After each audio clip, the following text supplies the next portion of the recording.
Hello guys, welcome to बाय बुकी। आज हम बात करने वाले हैं डीएनए के बारे में। ठीक है।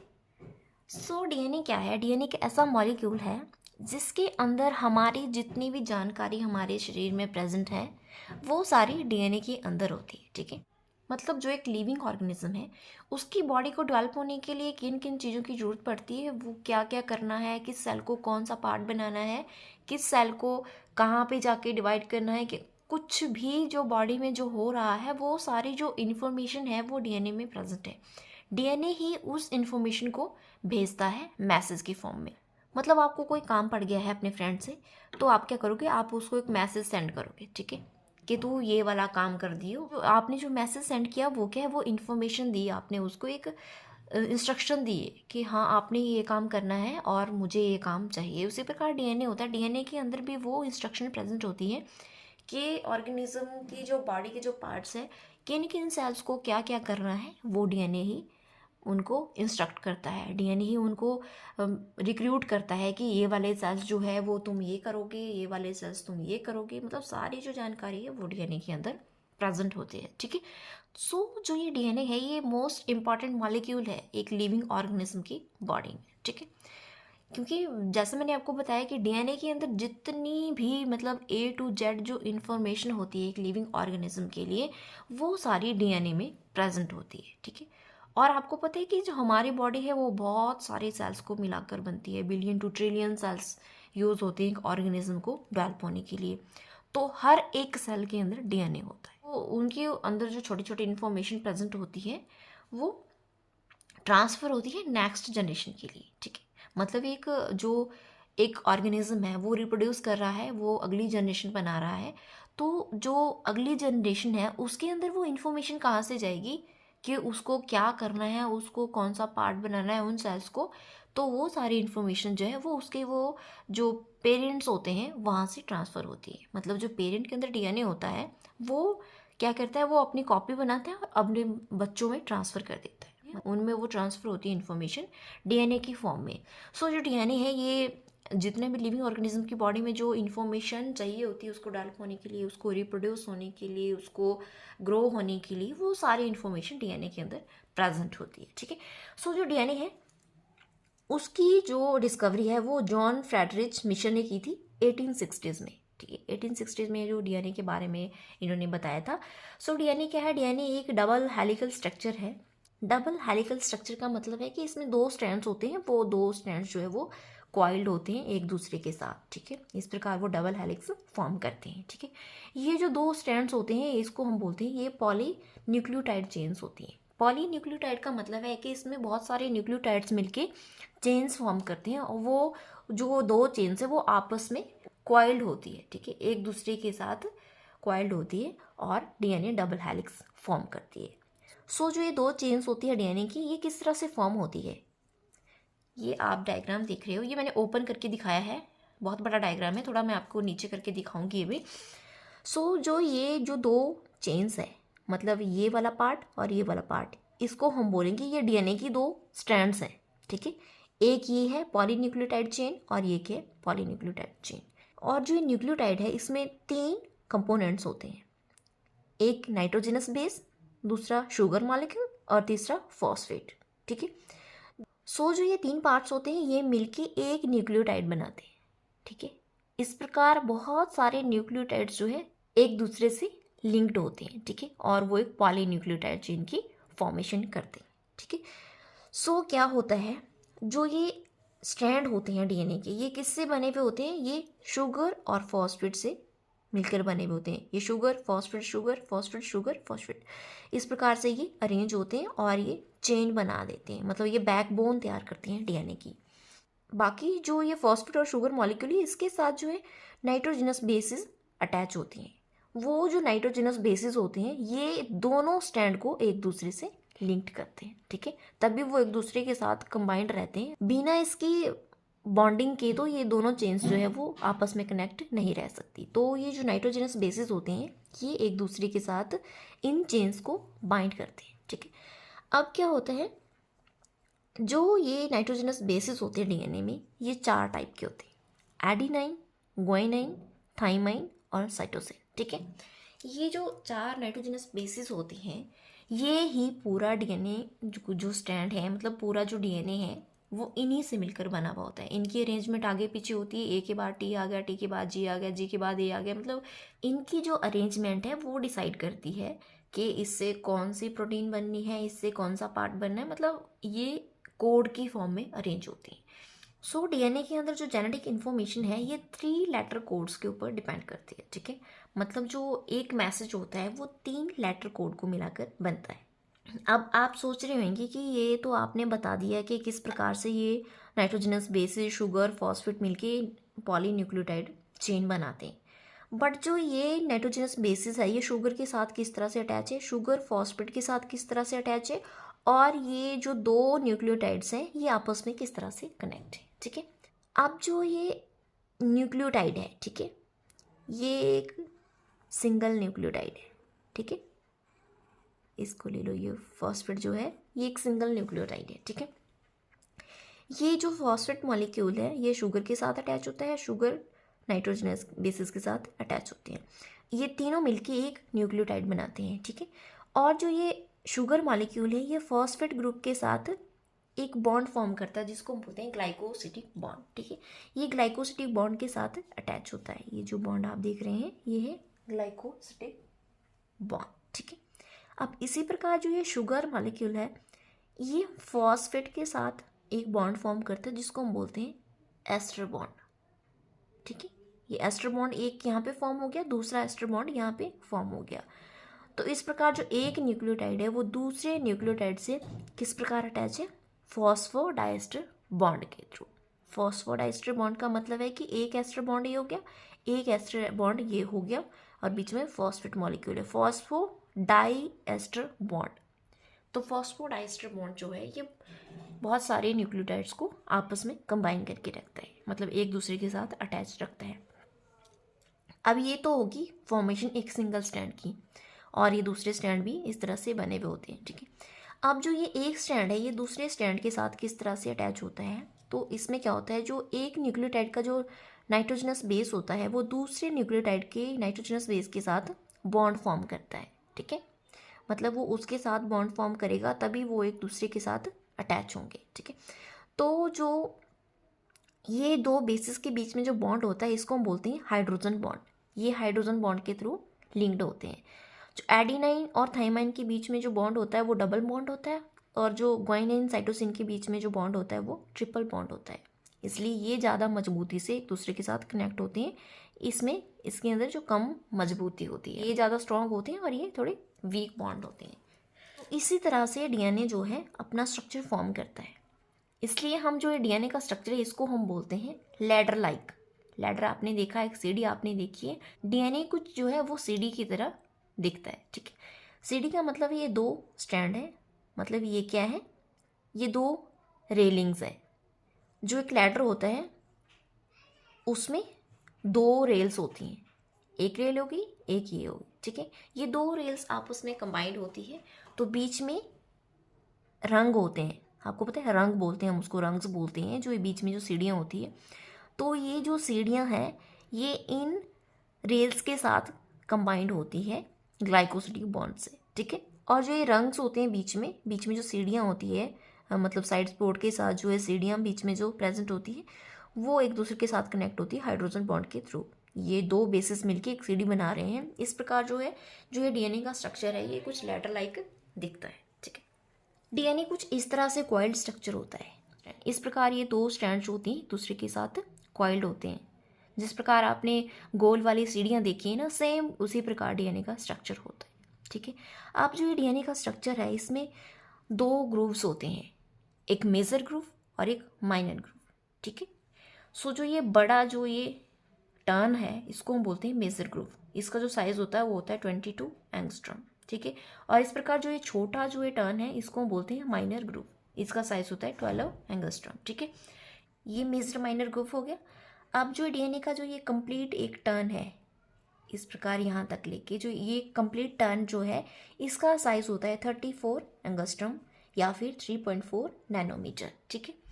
और इसी प्रकार जो ये 34 एंगस्ट्रॉम का जो एक टर्न होता है इसके अंदर 10 नाइट्रोजनस बेसिस के पेयर होते हैं, मतलब 10 बेस पेयर्स आते हैं एक टर्न के अंदर, ठीक है। सो जो ये 2 बेस पेयर्स होते हैं इनके बीच का जो डिफरेंस होता है वो होता है 3.4 एंगस्ट्रम या फिर 0.34 नैनोमीटर, ठीक है। सो इस प्रकार से डीएनए का स्ट्रक्चर होता है। अब जो ये डीएनए के जो 2 स्ट्रैंड्स हैं इनके बीच का जो डिफरेंस होता है वो होता है 20 एंगस्ट्रम, मतलब 2 नैनोमीटर होता है। ये यहाँ से लेके जो यहाँ तक का जो डिस्टेंस होता है वो होता है 20 एंगस्ट्रम।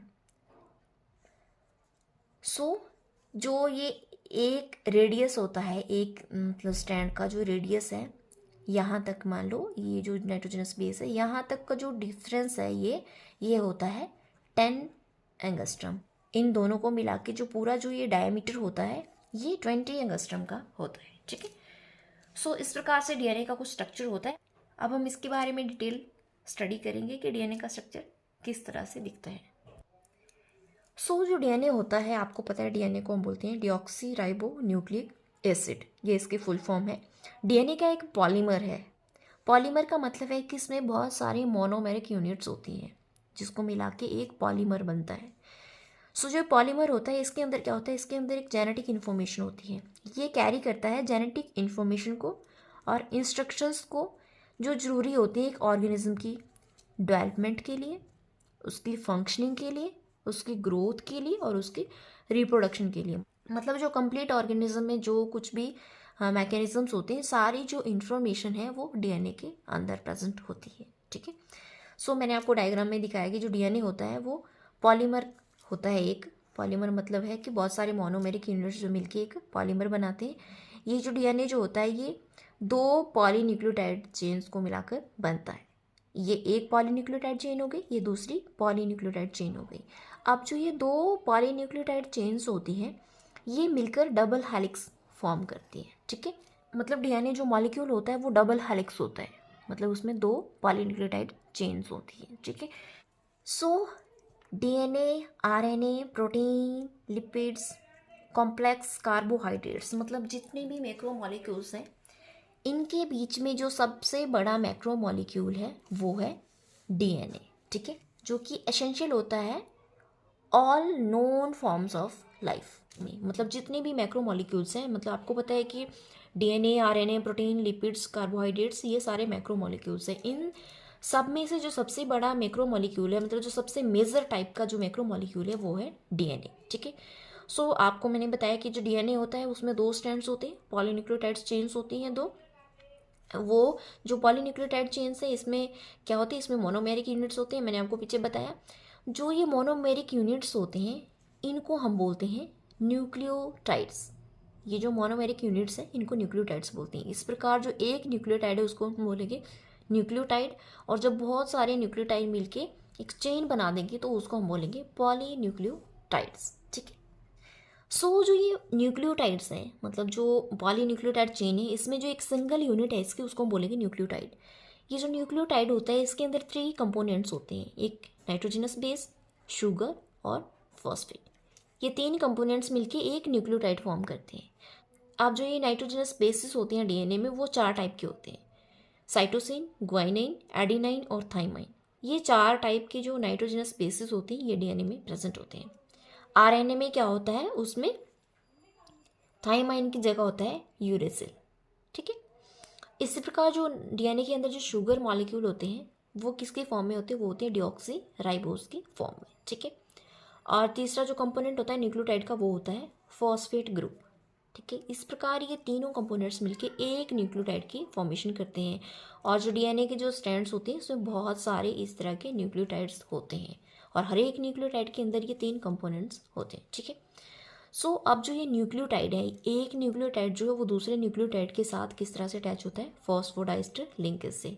मैंने आपको पीछे डायग्राम में बताया कि जो एक स्ट्रैंड का जो न्यूक्लियोटाइड है उसका जो शुगर मॉलिक्यूल है और जो दूसरा स्ट्रैंड है डीएनए का उसके न्यूक्लियोटाइड का फॉस्फेट ग्रुप जो होता है वो क्या करते हैं, वो लिंकेज फॉर्म करते हैं एक दूसरे के साथ, जिसको हम बोलते हैं फॉस्फोडाइस्टर लिंकेज।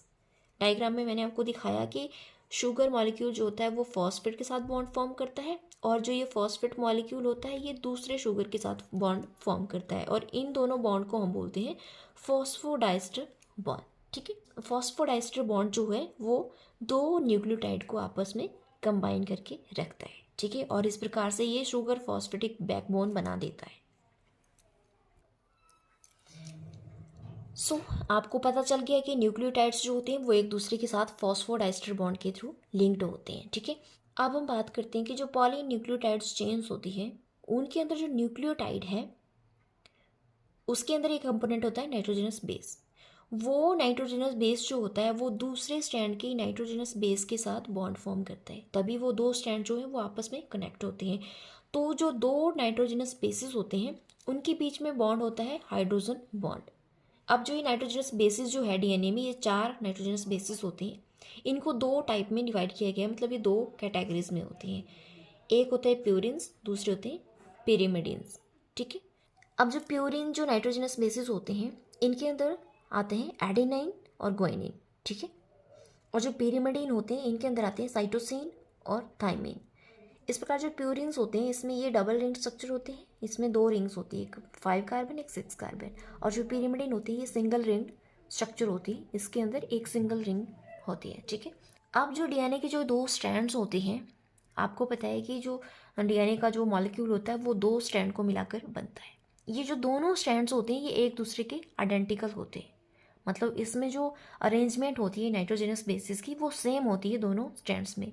बट ये अलग अलग कैसे दिखती है आपको, क्योंकि एक स्ट्रैंड जो है वो 3 to 5 डैश डायरेक्शन में होता है और दूसरा जो स्ट्रैंड होता है वो 5 to 3 डैश डायरेक्शन में होता है। ठीक है, मतलब ये जो 2 स्ट्रैंड है ये अलग अलग डायरेक्शन में होते हैं, इस प्रकार से ये दोनों अलग अलग दिखते हैं। बाकी अगर इनको हम सेम डायरेक्शन में रखें तो इनके अंदर जो नाइट्रोजनस बेसिस की अरेंजमेंट है वो सेम है दोनों के अंदर, और ये दोनों स्ट्रैंड जो होते हैं डीएनए के ये सेम बायोलॉजिकल इन्फॉर्मेशन जो है वो स्टोर करते हैं। ठीक है, और जो इनके अंदर जो इन्फॉर्मेशन स्टोर होती है डीएनए के अंदर वो किसकी फॉर्म में होती है, वो एक कोड की फॉर्म में होती है। जो ये कोड जो होता है ये 4 नाइट्रोजनस बेसिस फॉर्म करते हैं।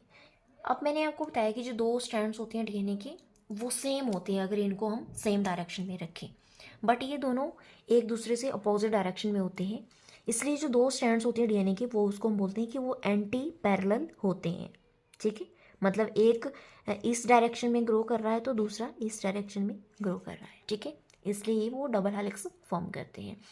अब क्या होता है, जो डीएनए के अंदर इन्फॉर्मेशन होती है जब उसको उस इन्फॉर्मेशन को अगली जनरेशन में ट्रांसफ़र करना होता है, मतलब पेरेंट्स से जब बच्चों में जो ट्रांसफ़र होती है इन्फॉर्मेशन, तो उस टाइम पे क्या होता है डीएनए क्या करता है अपनी कॉपी फॉर्म करता है।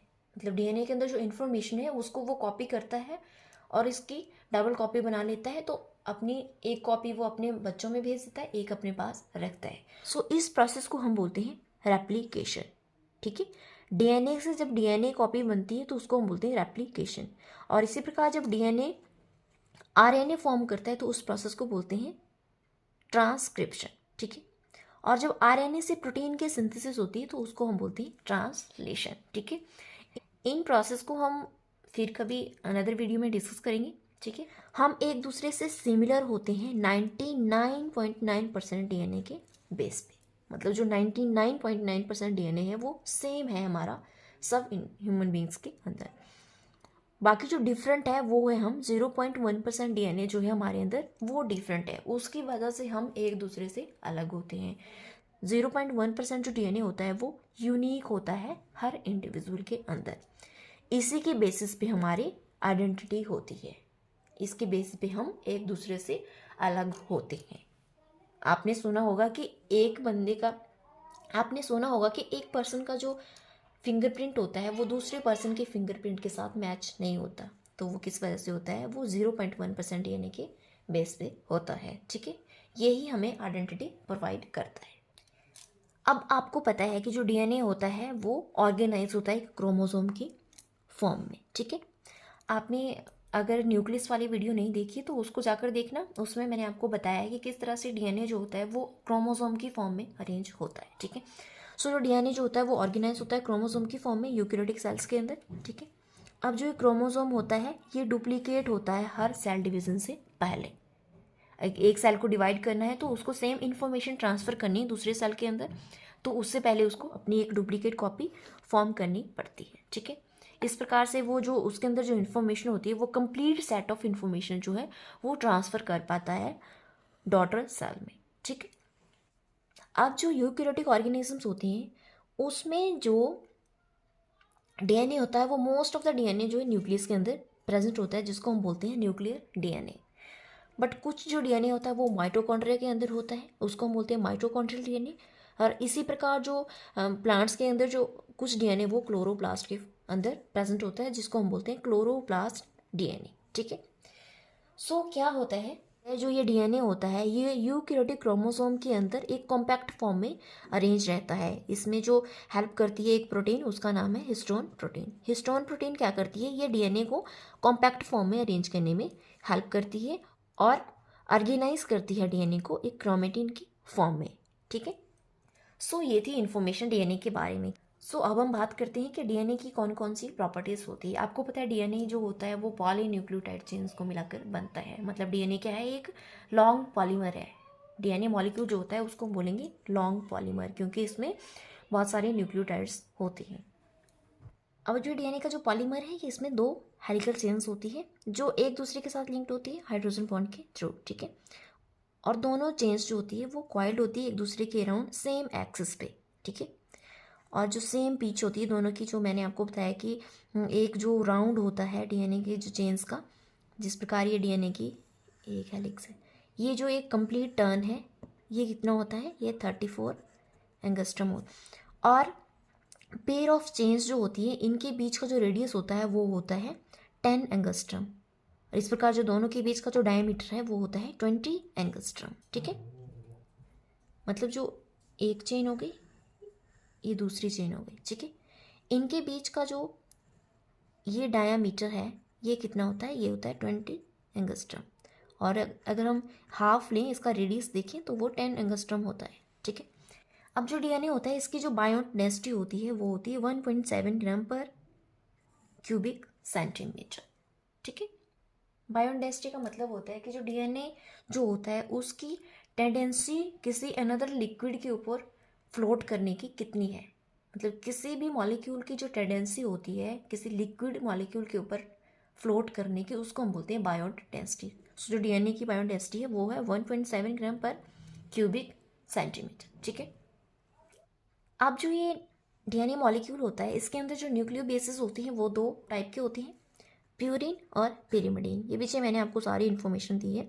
प्यूरिन जो होता है उसमें क्या होता है, 2 फ्यूज्ड रिंग्स होती है इसमें, एक 5 मेंबर रिंग होती है, एक 6 मेंबर रिंग होती है। ठीक है, सो ये डबल रिंग स्ट्रक्चर है। इसी प्रकार जो दूसरा जो न्यूक्लियो बेसिस का टाइप है वो है पिरिमिडिन्स। पिरिमिडिन्स में क्या होता है, इसमें 2 बेसिस आते हैं, साइटोसिन और थाइमिन। ये क्या होता है, ये 6 मेंबर्ड रिंग्स होती हैं, इसमें सिंगल रिंग होती है, 6 मेंबर्ड रिंग होती है इस तरह से। ठीक है, और ये जो होते हैं इसमें 2 मेंबर्ड रिंग्स होती हैं, एक 5 कार्बन रिंग होती है और एक 6 कार्बन रिंग होती है। ठीक है, जो 5th पिरिमिडीन न्यूक्लियो बेस होता है वो होता है यूरेसिल। मतलब जो पिरिमिडीन जो प्यूरिन बेसिस है वो 2 होती हैं, बट जो पिरिमिडीन है वो 3 होते हैं, साइटोसिन, थाइमाइन और यूरेसिल।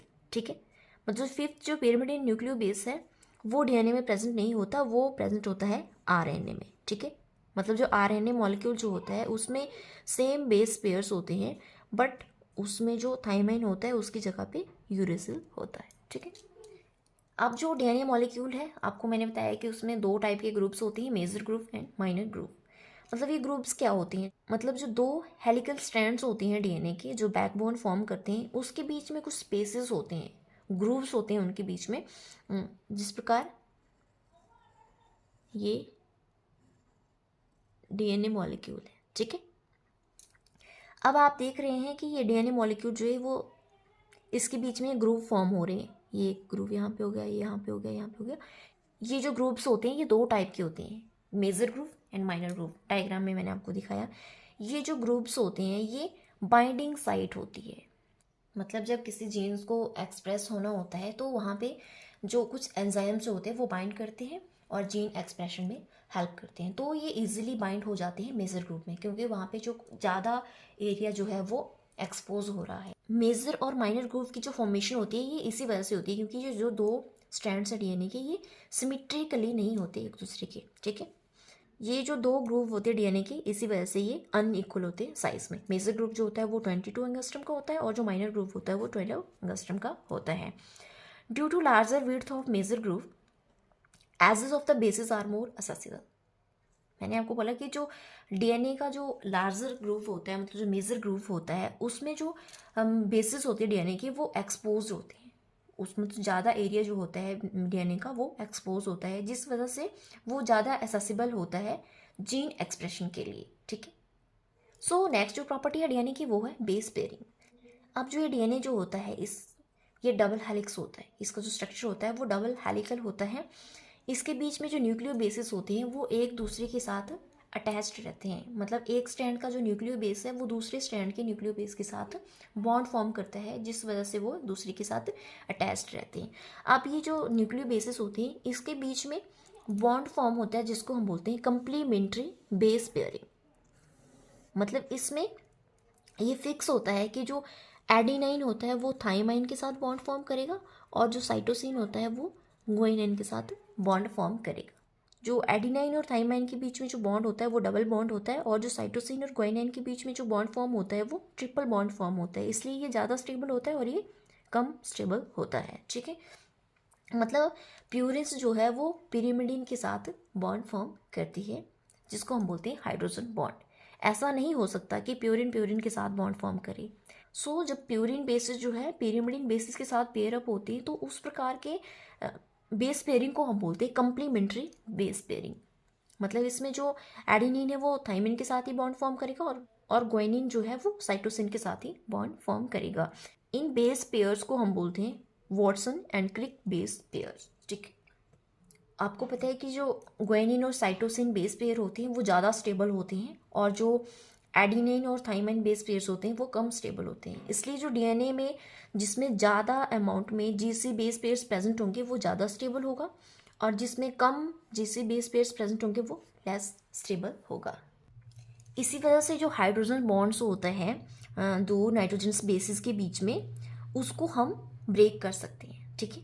मतलब जो हाइड्रोजन बॉन्ड होता है वो कोवेलेंट नहीं होता इसलिए उसको ब्रेक कर सकते हैं और उसको हम रिजॉइन कर सकते हैं, ठीक है। इसी बेसिस पे जो डीएनए है वो रेप्लिकेट करता है। इसमें क्या होता है जो दो स्ट्रैंड्स होती हैं डबल हेलिक्स के उसको अलग कर दिया जाता है। आपने देखा होगा कि एक चेन होती है, आपने जो स्वेटर पहनते हैं, आप पर्स उठाते हैं, आप कुछ भी बैग लेते हैं उसमें जिपर होते हैं, वो जो चेन होती है उसको जब हम खोलते हैं तो उसमें जो दो पार्टीशन हो जाती है उसकी, ठीक है। वो जो दो पार्टीशन है उसको हम एज अ डीएनए स्ट्रैंड मान लें तो उसको हम मैकेनिकल फोर्स से भी अलग कर सकते हैं या फिर हाई टेम्परेचर से उसको अलग कर दिया जाता है जिस वजह से क्या होता है डीएनए रेप्लिकेट करता है। डीएनए रेप्लिकेशन की मैं अनदर वीडियो लेकर आऊँगी तो उसमें आपको मैं समझाऊंगी कि डीएनए किस प्रकार रेप्लिकेट करता है। अब क्या होता है जो डीएनए जो होता है वो एक दूसरे से अलग हो जाते हैं, उसमें जो स्टैंड होती हैं और वो रेप्लिकेट करता है। सो जो मोस्ट ऑफ द डीएनए जो होता है डबल हेलिक्स का उसमें दो पॉलीमर स्टैंड्स होते हैं, ठीक है। वो एक दूसरे के साथ बाउंड होते हैं नॉन कोवेलेंट बॉन्ड्स के थ्रू, मतलब हाइड्रोजन बॉन्ड के थ्रू एक दूसरे से बाउंड होते हैं और स्ट्रक्चर को मेंटेन करके रखते हैं डीएनए का, ठीक है। मतलब डीएनए के जो बेस पेयर्स होते हैं वो एक दूसरे के साथ अरेंज होते हैं और जो डबल हेलिकल स्ट्रक्चर है डीएनए का उसको वो मेंटेन करके रखते हैं हाइड्रोजन बॉन्ड के थ्रू, ठीक है। ये जो ग्वानिन जो साइटोसिन बेस पेयर्स होते हैं इसके बीच में जो बॉन्ड फॉर्मेशन होती है वो स्ट्रॉन्गेस्ट होती है। तो अगर दो स्ट्रैंड्स जो है डीएनए की उसमें एडेनाइन और थाइमाइन बेस पे जो सीक्वेंस है वो ज़्यादा है तो हम उसको इजीली एक दूसरे से अलग कर सकते हैं। अगर उसमें ग्वानिन और साइटोसिन बेस पेयर की सीक्वेंस ज़्यादा है तो उसको ज़्यादा टाइम लगेगा। डीएनए को हम मतलब हाई टेम्परेचर से एक्सपोज करते हैं और उसमें जो दो स्ट्रैंड्स होते हैं डीएनए के वो एक दूसरे से अलग हो जाते हैं by the process of melting. अब जो मेल्टिंग होती है डीएनए को जब मेल्ट करना होता है तो उसके लिए तीन कंडीशंस होती हैं। हाई टेम्परेचर होना चाहिए, लो सॉल्ट की कंसंट्रेशन होना चाहिए और हाई पीएच लेवल होना चाहिए। हम इसको लो पीएच लेवल पे भी मेल्ट कर सकते हैं बट लो पीएच लेवल पे क्या होता है जो डीएनए होता है वो अनस्टेबल होता है लो पीएच पे, ठीक है। तो जब डीएनए को जब हम अलग करेंगे तो वो उसके जो स्ट्रैंड्स हैं वो अनस्टेबल होंगे, तो उसको स्टेबिलिटी प्रोवाइड करने के लिए हाई पीएच लेवल पे मेल्ट किया जाता है। ठीक है, जो स्टेबिलिटी होती है डीएनए की, ये डिपेंड करती है जीसी कंटेंट पे, मतलब जिसमें ज़्यादा जीसी कंटेंट होगा, जो guanine cytosine base pair sequence ज़्यादा होगी वो ज़्यादा स्टेबल होगा। ठीक है, और जो लेंथ होती है डीएनए की उसके ऊपर भी डिपेंड करता है। ठीक है, अब जो छोटा जो डीएनए का स्ट्रैंड होगा वो इजीली मेल्ट हो जाएगा, मतलब उसमें जो दो स्ट्रैंड्स हैं वो इजीली सेपरेट हो सकते हैं। बट अगर लंबा होगा डीएनए का स्ट्रैंड तो उसमें ज़्यादा टाइम लगेगा। इसलिए जो स्टेबिलिटी होती है डीएनए की वो डिपेंड करती है ग्वानिन साइटोसिन बेस पेयर के कंटेंट के ऊपर कि कितने ज़्यादा प्रेजेंट है, और जो सीक्वेंस है वो उसके ऊपर डिपेंड करती है, और लेंथ जो है स्ट्रैंड की उसके ऊपर डिपेंड करती है। ठीक है, सो डीएनए की स्टेबिलिटी को मेजर करने के लिए टीएम वैल्यू यूज होता है, जिसको हम बोलते हैं मेल्टिंग टेम्परेचर वैल्यू। ठीक है, इस टेम्परेचर पे जो 50% डबल स्ट्रैंडेड डीएनए है वो सिंगल स्ट्रैंड में कन्वर्ट हो जाता है। मेल्टिंग टेम्परेचर जो होता है डीएनए का वो डिपेंड करता है आयनिंग स्ट्रेंथ के ऊपर और कंसंट्रेशन ऑफ डीएनए के ऊपर। मतलब कि long DNA strands with high GC content, DNA का स्ट्रैंड लंबा है और उसमें ज़्यादा जीसी कंटेंट है तो उसका जो डीएनए मेल्टिंग टेम्परेचर होगा वो ज़्यादा होगा, मतलब उसमें जो ये बॉन्ड्स हैं वो स्ट्रांगली इंटरेक्टिंग बॉन्ड्स हैं। ठीक है, इस प्रकार जो शॉर्ट डीएनए स्ट्रैंड्स होता है विद हाई एटी कंटेंट, मतलब शॉर्ट डीएनए स्ट्रैंड है या फिर हाई एटी कंटेंट वाला स्ट्रैंड है, वो जो स्ट्रैंड्स होते हैं वो वीकली इंटरेक्टिंग स्ट्रैंड्स होते हैं, इसलिए वो कम मेल्टिंग टेम्परेचर पे एक दूसरे से सेपरेट हो जाते हैं। ठीक है, इस प्रकार जब सारे जो बेस पेयर है डीएनए में वो मेल्ट हो जाएंगे तो जो दो स्ट्रैंड्स है डीएनए वो एक दूसरे से सेपरेट हो जाएंगे। अब नेक्स्ट जो प्रॉपर्टी डीएनए की वो है अमाउंट। ठीक है, ह्यूमन बींग्स में क्या होता है, जो total female diploid nuclear genome है पर सेल वो कितना होता है 6.37 GB पेयर्स होते हैं उसमें, इतने ज़्यादा बेस पेयर्स होते हैं उसमें। ठीक है, मतलब उसकी जो लेंथ होती है वो 208.23 सेंटीमीटर लॉन्ग होता है वो, और उसका जो वेट होता है वो होता है 6.51 पिकोग्राम। ठीक है, इसी प्रकार जो मेल्स में जो डीएनए जो होता है वो होता है 6.27 GBP, और उसकी जो लेंथ होती है वो 205 सेंटीमीटर लॉन्ग होता है, उसका जो वेट होता है वो होता है 6.41 पिकोग्राम। ठीक है, इसलिए जो मेल के केस में जो अमाउंट होता है डीएनए का वो कम होता है एज कम्पेयर टू फीमेल। ठीक है, सो जो हर डीएनए जो होता है उसमें बहुत सारे न्यूक्लियोटाइड्स होते हैं, मतलब हंड्रेड्स ऑफ मिलियन न्यूक्लियोटाइड्स होते हैं। ठीक है, एक जो क्रोमोसोम होता है क्रोमोसोम 1 वो सबसे लंबा क्रोमोसोम होता है ह्यूमन बींग्स का। ठीक है, उसमें approximately 220 million base pair sequence होती है, तो आप आइडिया लगा सकते हैं कि कितनी लंबी बेस पेयर सीक्वेंस होगी एक सिंगल क्रोमोसोम में। इस प्रकार एक जो ह्यूमन बींग्स होता है उसमें कितने क्रोमोसोम्स होते हैं, उसमें 23 पेयर ऑफ क्रोमोसोम्स होते हैं, तो वो सोच सकते हैं आप कि कितना बड़ा होगा एक डीएनए का मॉलिक्यूल। ठीक है, और जो वो लार्जेस्ट ह्यूमन क्रोमोसोम है उसकी जो लेंथ है वो है 85 mm लॉन्ग होता है, वो 85 मिलीमीटर लॉन्ग। ठीक है, अब यूकैरियोट्स में कुछ न्यूक्लियर डीएनए और माइटोकॉन्ड्रियल डीएनए जो होता है वो एनकोड करता है कुछ प्रोटीन्स को, जिसको माइटोकॉन्ड्रिया यूज़ करता है। और जो माइटोकॉन्ड्रियल डीएनए होता है वो क्या होता है, वो स्मॉल होता है as compare to nuclear DNA. Mitochondria के अंदर जो डीएनए होता है वो छोटा होता है न्यूक्लियर डीएनए के कंपैरिजन में। ठीक है, और जो ये माइटोकॉन्ड्रियल डीएनए होता है ये क्लोज्ड सर्कुलर मॉलिक्यूल्स होते हैं, मतलब क्लोज फॉर्म में प्रेजेंट होते हैं, इस तरह से प्रेजेंट होते हैं। और एक जो माइटोकॉन्ड्रियल डीएनए है इसके अंदर 16,569 बेस पेयर लॉन्ग होते हैं जो माइटोकॉन्ड्रियल डीएनए होते हैं। और हर ह्यूमन माइटोकॉन्ड्रियन में आपको पता है कि हर सेल के अंदर माइटोकॉन्ड्रिया प्रेजेंट होते हैं, उसमें से जो एक माइटोकॉन्ड्रियन है उसके अंदर 5 डीएनए मॉलिक्यूल्स प्रेजेंट होते हैं, मतलब 5 माइटोकॉन्ड्रियल डीएनए मॉलिक्यूल्स प्रेजेंट होते हैं। तो हर एक ह्यूमन सेल में 100 माइटोकॉन्ड्रिया होते हैं। अब 100 माइटोकॉन्ड्रिया है तो इसका मतलब है कि 5 × 100, मतलब उसमें 500 माइटोकॉन्ड्रियल डीएनए मॉलिक्यूल्स हैं, मतलब उसमें 500 माइटोकॉन्ड्रियल डीएनए मॉलिक्यूल्स प्रेजेंट हैं।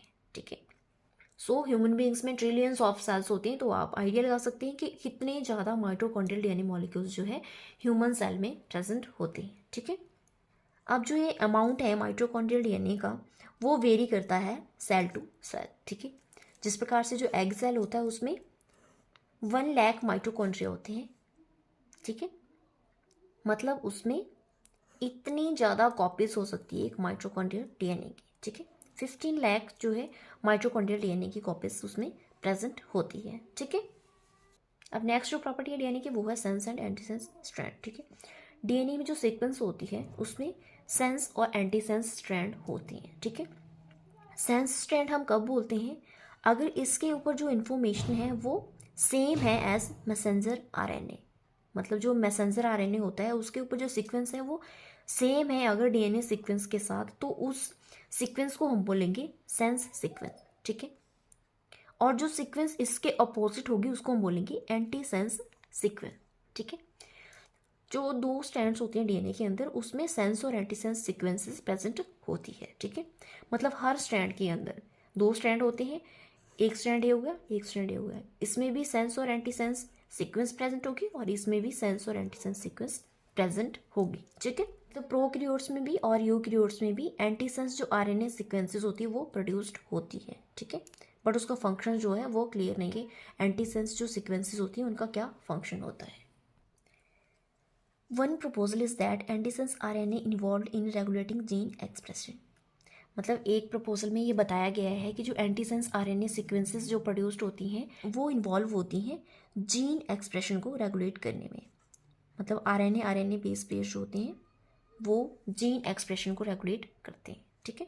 कुछ डीएनए सीक्वेंसेस में क्या होता है, मतलब प्रोकैरियोट्स में या फिर यूकैरियोट्स में, दोनों में जो सेंस और एंटीसेंस सीक्वेंसेस होती है उसके बीच में हम डिस्टिंक्ट नहीं कर पाते, वो ब्लर होता है वो वाला एरिया, क्योंकि इसमें जो कुछ जीन्स होते हैं वो ओवरलैप कर जाते हैं, ठीक है। इस केसेस में जो डीएनए जो होता है वो क्या करता है, वो डबल ड्यूटी करता है, ठीक है। नेक्स्ट जो प्रॉपर्टी है डीएनए की वो होती है सुपर कॉइलिंग, ठीक है। सुपर कॉइलिंग का मतलब है जो डीएनए जो होता है वो ट्विस्टेड होता है एक रोप की तरह, उसको हम बोलते हैं डीएनए सुपर कॉइलिंग। मतलब वो टाइटली ट्विस्टेड है, इसको हम बोलते हैं डीएनए सुपर कॉइलिंग, ठीक है। ये 2 टाइप की हो सकती है, पॉजिटिव सुपर कॉइलिंग और नेगेटिव सुपर कॉइलिंग। अगर तो हेलिक्स की डायरेक्शन में है तो उसको हम बोलेंगे पॉजिटिव सुपर कॉइलिंग, अगर जो हेलिक्स की डायरेक्शन है उससे अपोजिट है तो उसको हम बोलेंगे नेगेटिव सुपर कॉइलिंग। इसी प्रकार डीएनए की एक और प्रॉपर्टी है अल्टरनेटिव डीएनए स्ट्रक्चर्स, ठीक है। मतलब डीएनए जो होता है वो कई फॉर्म्स में प्रेजेंट होता है, उसमें एक है ए डीएनए, बी डीएनए और जेड डीएनए। सो इन कन्फर्मेशन के बारे में हम किसी अनदर वीडियो में बात करेंगे कि किस प्रकार से ए डीएनए होता है, बी डीएनए होता है और जेड डीएनए होता है, ठीक है। सो आज की वीडियो में इतना ही। अगर आपको मेरी वीडियो पसंद आई हो तो मेरी वीडियो को लाइक करना, मेरे चैनल को सब्सक्राइब करना और वीडियो को ज़्यादा से ज़्यादा शेयर करना। Thank you for watching.